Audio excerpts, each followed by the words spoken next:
Class. आज की class में बच्चों हम डील करने वाले हैं हमारा पास्ट परफेक्ट कंटिन्यूअस टेंस को। तो आप देख सकते हैं, पहले इसका मतलब समझते हैं। It indicates that an action started in the past and continue up to the another point in the past. यानी कि ये क्या इंडिकेट करता है? ये आपको इंडिकेट करता है कि कोई जो आपका एक्शन है वो कब स्टार्ट हुआ था, पास्ट में स्टार्ट हुआ था, and continue up to the another point in the past, और पास्ट में ही वो खत्म हो गया। यानी पास्ट में शुरू हुआ, थोड़ी देर कंटिन्यू चला और उसके बाद वहीं खत्म हो गया। इसका क्या काम होता है? It stress on the duration of time. ये किस पे स्ट्रेस देता है? टाइम के ड्यूरेशन पे, यानी कि वो काम किस समय में हुआ था, उस समय कौन सा एक्शन चल रहा था, उसका कितना टाइम हुआ, ड्यूरेशन बताता है और आपको टाइम भी बताता है, एग्जैक्ट टाइम भी। जैसे हमने सिंस और फॉर करा था प्रेजेंट परफेक्ट कंटिन्यूअस की क्लास में, तो सेम इज दैट। जैसे एग्जाम्पल देखिए, मैं 2 साल से कंपनी में काम कर रहा था। I had been working at the company for 2 years। For 2 years क्यों आए हैं? ये मेरी सिंस और फॉर की क्लास में मैं ऑलरेडी डिस्कस कर चुकी हूँ, तो आप देख सकते हैं। So basically past perfect continuous tense क्या होता है? ये आपको इंडिकेट करता है कि कोई आपका एक्शन पास्ट में शुरू हुआ, फिर थोड़ा कंटिन्यू हुआ और उसके बाद पास्ट में ही खत्म हो गया। और दूसरा आपको स्ट्रेस देता है, यानी जोर देता है किस बात पे? टाइम के ड्यूरेशन पे देता है कि उस समय वो एक्शन हो रहा था, उसका टाइम पीरियड क्या था। स्टूडेंट अब देखते हैं कि अफर्मेटिव का रूल क्या कहता है। यहाँ देखिए, subject plus had been V1 ING object और टाइम, यानी कि इसमें आपको सब्जेक्ट चाहे आपका सिंगुलर का हो प्लूरल का हो, आपको सिर्फ हैड ही यूज करना है, बाकी पूरा रूल एज इट। जैसे देखिए, राम 2 घंटे से इंतजार कर रहा था, तो Ram had been waiting for 2 hours। तो हमने यहाँ पे क्या देखा, इसको क्लासिफाई कर लेते और आपको इजी हो जाएगा। तो आपका जो राम था, यानी जो राम वाला वर्ड हमने देखा, उसमें क्या दिया है? राम क्या हो गया आपका? सब्जेक्ट। हैड क्या हो गया आपका? Helping verb. बीन क्या हो गई आपकी? बीन जो वर्ब में है, V1 ING। और जो बचा कुचा क्या होता है? ये हो गया ऑब्जेक्ट। तो हमने यहाँ पे देखा कि हमारा जो सेंटेंस स्ट्रक्चर है वो जो क्या कहता है, subject plus had been V1 ING object और टाइम। राम 2 घंटे से इंतजार कर रहा था, Ram had been waiting for 2 hours। For क्यों यूज करा है? बिकॉज हमें अनएग्जैक्ट है, इनडेफिनेट है, हमें एग्जैक्टली नहीं पता कितने 2 घंटे से, कौन से 2 घंटे थे, क्या था टाइम, नहीं पता। अब देखते हैं, had been singing song on the stage for 2 hours। तो यहाँ पे हमने क्या देखा, हमारा एक तो हो गया सब्जेक्ट, हमारी helping verb been, V1 ING, और रेस्ट पार्ट हमारा कंसिडर होता है ऑब्जेक्ट में। तो अफर्मेटिव के रूल से हिसाब से आपका क्या बनता है? Subject plus had been V1 ING object और टाइम। तो ये था अफर्मेटिव का। अब इसमें मैं आपको थोड़ी सी ना एक आइडेंटिफिकेशन भी बता देती हूँ जो मिस हो गई थी। Just a second. स्टूडेंट, बात करते हैं आइडेंटिफिकेशन से। मैं रहा था फॉर बॉय, रही थी फॉर गर्ल एंड रहे थे फॉर ऑल। हम क्योंकि अफर्मेटिव कर चुके हैं तो मैंने आपको ट्रांसलेशन भी दे दिया है। मैं सुबह से पार्क में टहलता रहा था। I had been walking in the park since morning. Sita 2 घंटे से किताब पढ़ रही थी। Sita had been reading her book for 2 hours। तुम अपना पाठ सुबह से याद कर रहे थे। You had been learning your lesson since morning. तो यहाँ पे हमने क्या देखा स्टूडेंट? रहा था, रही थी और रहे थे। I had been walking in the park since morning. Sita had been reading her book for 2 hours. You have been learning your lesson since morning। यानी टाइम भी मेंशन है, ऊपर से आपको ये हिंदी वाला भी एक्सप्लेनेशन है। सो आई होप कि आइडेंटिफिकेशन क्लियर हो गई होगी। अब बात करते हैं हम नेगेटिव की।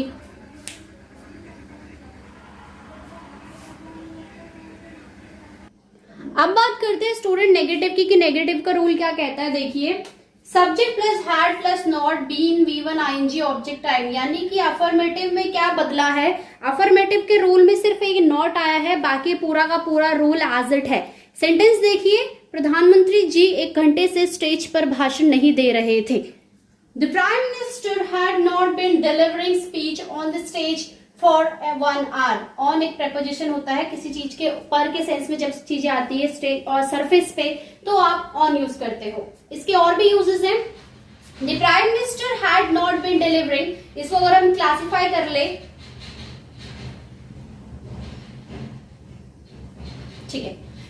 अब देखिए आप इसमें प्राइम मिनिस्टर आपका सब्जेक्ट हो गया, हैड आपका क्या हो गया, हेल्पिंग वर्ब हो गया, नॉट भैया रूल में ही होता है, बीन आपका क्या हो गया, रूल के हिसाब से, V1 डिलीवर के साथ ING लग गया, डिलीवरिंग बन गया, स्पीच ऑन द स्टेज और टाइम पीरियड के दे दिया फॉर 1 आवर। सेकेंड सेंटेंस देखिए, वह उस स्कूल में सन 2000 से नहीं पढ़ रहा था, he had not been studying in that school since 2000। अगर हम उसकी जगह इस करते तो ये दिस बन जाता, लेकिन हम दैट दिखाने के लिए फार के सेंस में यूज करते हैं, तो आपका ये एक तरीके से दैट भी यूज होता है, दिस दैट दीज दोज ये डिमॉन्स्ट्रेटिव प्रोनाउन यूज होते हैं आपके। So he had not been studying in that school since 2000 वाला के आगे हमने सिंस क्यों लगाया है आपको पता है, क्योंकि एग्जैक्ट टाइम पता है, एग्जैक्ट ईयर पता है। नेक्स्ट सेंटेंस देखिए, इस गली में 1 घंटे से बच्चे शोर नहीं मचा रहे थे, the children had not been making a noise in the street for 1 hour. यहाँ पे देखिए, यहाँ पे फिर से इसे क्लासिफाई कर लेते ताकि और इजी हो जाए। शोर मचाने को मेक अ नॉइज बोला जाता है, मेकिंग बन गया, बीन हो गया, नॉट, हैड और दी चिल्ड्रन और टाइम दिया है 1 आवर, फॉर 1 आवर, बिकॉज हमें नहीं पता वो कौन सा 1 घंटा था। तो हमने क्या देखा, नेगेटिव में सिर्फ अफर्मेटिव में नॉट लगता है तो नेगेटिव बन जाता है। और सेंटेंसेस भी देख लिए, the prime minister he had not been studying, the children had not been making a noise. So ये था नेगेटिव। बात करते हैं अब इंटरोगेटिव की।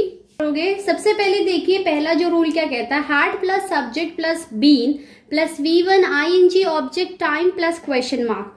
जिसने मेरे पुराने लेक्चर्स देखे हैं उसको पता है मैंने इंटरोगेटिव 2 पार्ट्स में यहाँ क्यों लिखा है, क्योंकि पहला हमें यस तो तरीके का इंटरोगेटिव होता है हमारे पास और एक WH तरीके का इंटरोगेटिव होता है। तो यस नो वाला क्या रूल कहता है, had plus subject plus been V1 ING object time question mark. WH plus had plus subject plus been plus V1 ING O object time question mark. यानी कि आपका अगर हेल्पिंग वर्ब वाला है तो उसमें हैड से स्टार्ट होगा, और अगर WH फैमिली वाला है तो वो WH से स्टार्ट होगा। कैसे, सेंटेंस देखिए, क्या पुलिस 2 घंटे से चोर का पीछा कर रही थी। अब देखिए, had helping verb, the police आपका एक सब्जेक्ट की तरह रोल प्ले कर रहा है, been verb ING, after the thief आपका पूरा एक ऑब्जेक्ट की तरह कंसिडर, और ये आपका टाइम। नेक्स्ट, क्या वह सुबह से घर की सफाई कर रही थी, had she been cleaning the house since morning.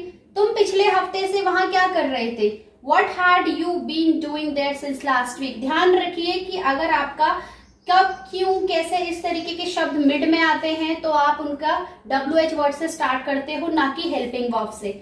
Next, उसे 10 मिनट से कौन बुला रहा था, who had been calling him for 10 minutes. तो आपने यहाँ क्या देखा कि जो हमारे सेंटेंस थे उसमें हम किस तरीके से WH के रूल्स यूज हो रहे हैं और किस तरह से हेल्पिंग वर्ब यूज हो रही है। तो ध्यान रखिए, जब भी इंट्रोगेटिव में इस तरीके के वर्ड्स स्टार्टिंग और मिड में आते हैं तो आपको हेल्पिंग वर्ब यूज करना है स्टार्टिंग के लिए, और मिड में आते हैं तो आपको WH यूज करना है। अब नेगेटिव इंट्रोगेटिव में क्या करते हैं, सिंपल एक नॉट यूज कर देते हैं, बाकी पूरा आपका यही सेंटेंसेस में मैं आपको चेंजेस करके बताती हूँ। देखिए, had plus subject plus not plus been, already यहाँ पे भी आपका प्लस नॉट प्लस बीन, यानी कि had plus subject plus not plus been V1 ING object time, WH plus had plus subject plus not plus been V1 ING object time.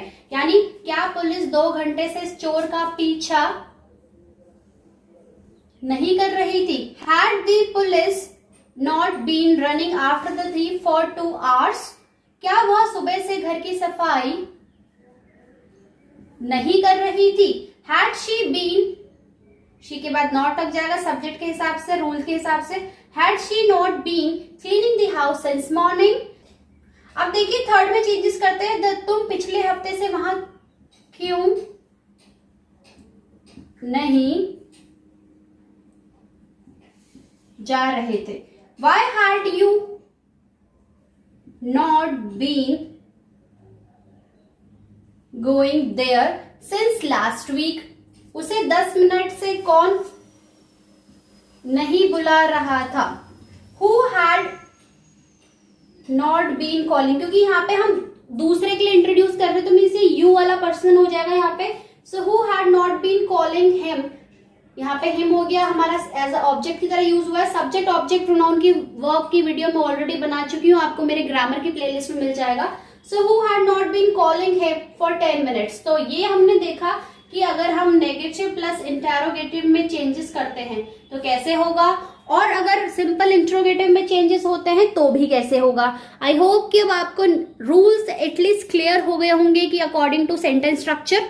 अब बात करते हैं यूजेस की कि जो आपका पास्ट परफेक्ट कंटिन्यूअस टेंस होता है उसका क्या यूज होने वाला है। तो जिसका पहला यूज है वो क्या कहता है हमसे, something that started in the past, यानी कि कोई चीज पास्ट में शुरू हुई and continue up to another action, और कंटिन्यू हुई कुछ और टाइम के लिए कोई एक और एक्शन के साथ, और टाइम इन द पास्ट यानी कि पास्ट में ही, यानी कि कोई चीज पास्ट में शुरू हुई फिर थोड़ी देर लगातार चली एंड देन उसके बाद स्टॉप हो गई। इट टेल अस, ये हमें क्या बताता है, how long, just like the present perfect continuous but this time the action continue up to a point in the past rather than the present।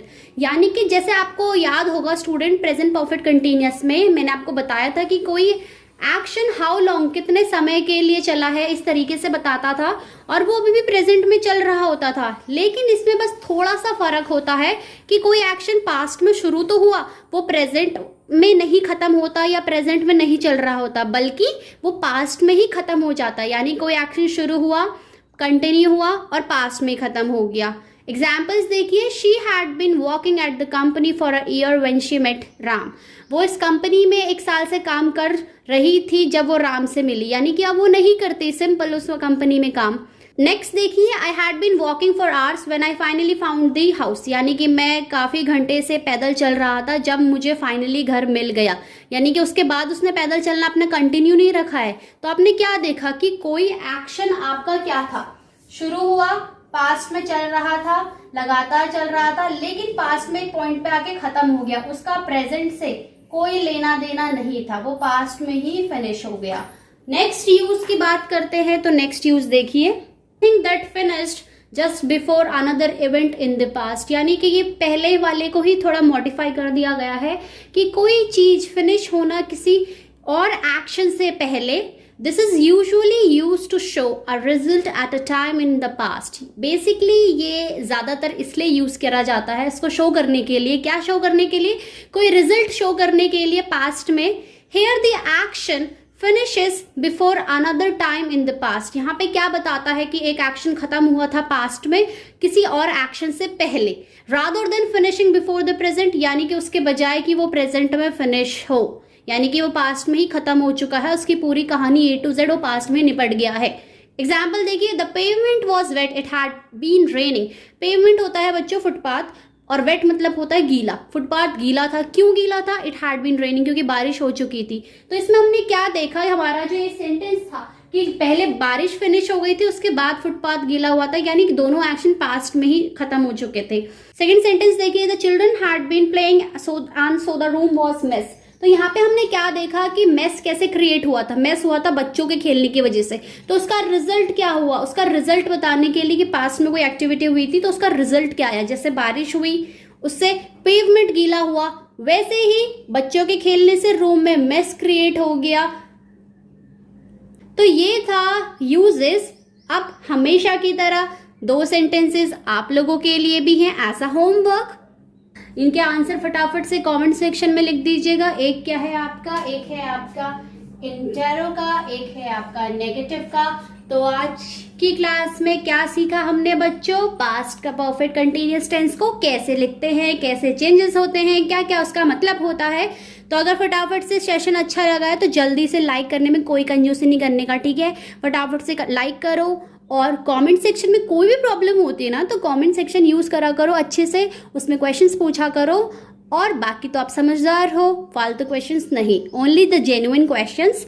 And जो इस चैनल पर नए हैं फटाफट से चैनल को सब्सक्राइब कर दे और बेल नोटिफिकेशन को ऑन कर दे ताकि कोई भी चैनल का अपडेट सीधा आपकी स्क्रीन पे आ जाए। तो मिलते हैं आपसे स्टूडेंट अगले लेक्चर में।